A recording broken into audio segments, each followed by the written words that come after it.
Shadow of War is an action role-playing game set to release on October 10th of 2017. It puts us back in the shoes of Talion, a ranger captain of Gondor, joined by Celebrimbor, the elf lord who forged the Ring of Power. They merge together to form the Bright Lord. In the first game, we learn about both Talion and Celebrimbor's paths to set up the journey into Shadow of War, where we take on the Dark Lord himself with our own Ring of Power. Shadow of War begs the question of, will it live up to the hype and expectations? Will it be good? We've seen loads of gameplay footage from the developers and other content creators over the past few months, so it's easy to say we'll have the gist of what the game will be like. From everything we've seen so far, I do believe War will prove to be a proper adaptation to its predecessor. Don't believe me? Well, let's quickly look at what Shadow of Mordor gave us and compare it to the sequel. Shadow of Mordor put us in the shoes of a man in Middle-earth capable of taking on the Dark Lord directly with the aid of a powerful elven lord, Celebrimbor. It gave us intense action-packed combat scenarios by dropping us in the middle of hundreds of orcs in various situations and making us feel like a sword god amongst men, with how fluid the combat system was. It also incorporated the very cool feature to brand orcs for the sole purpose of aiding you in your quest for revenge. Although Shadow of Mordor's storyline could be considered short compared to other games in its genre, like Dragon Age Inquisition and Witcher 3, if you rush the main storyline, it definitely aced the most important aspect of action RPGs, the gameplay. Shadow of War expands on every part of what Mordor gave us. First we'll talk about the orcs. It introduces more orcs for us to fight and brand, with each captain and newly added tribes having their own unique interaction and almost never feeling the same. Even the ones who look like they want to kiss you. The Warmonger tribe, the Feral tribe, the Shadow tribe, there's so many different ones to interact with. From the giant Olog brutes that look like they can use a tree as a mallet and go whack-a-mole an entire army, to the death magic wielding necromancers who can raise orcs from the dead to stay in the fight.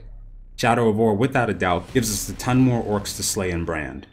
The combat system has been shown a lot of love, it seems. It brings back skills that were extremely useful and loved in Mordor, such as the Shadow Strike and the Combat Brand, and adds a whole new shelf of skills and utility options for us to make use of, giving us the ability to double jump, use Wraith Shield to call upon Celebrimbor, I call him Kelly, to counter enemies while we finish ground executions. Thank goodness for that, by the way. Sometimes that got really annoying in Shadow of Mordor's combat.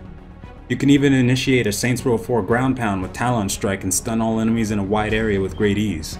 They've given us a ton more skills to work with, new types of orcs to interact with, and enemies like Drakes, Balrogs, and Ring-wraiths to take down, not to mention a bigger map overall with more regions for us to explore, and a couple new features in the game for us to make use of, including fortress assaults and pit fights, even with the microtransactions in the game. As long as the gameplay is good, that's what I believe matters.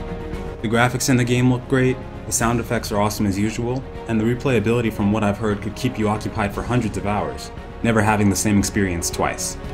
Alongside having all the footage we could ever dream of for Shadow of War, we even have early reviews for it.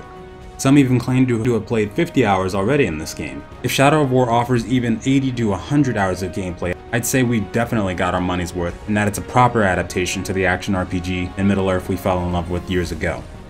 I can't say much about the storyline in Shadow of War because I haven't had a chance to play it yet, but if it's anything like Mordor, filled with intense moments of bloodlust and even a few that could bring us to tears,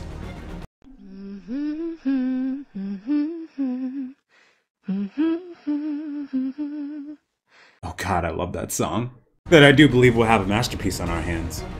Something really cool to mention as well is that we can import our greatest follower and nemesis orcs from Shadow of Mordor via the Nemesis Forge system. I can't believe we'll actually be able to do that. My follower's name is Tugog the Brain Damage, but I call him Timmy. And so help me Gandalf, nobody is gonna mess with my Timmy. The final verdict is that I do believe Shadow of War will be good, and that we are certainly in for another treat. Thanks for watching.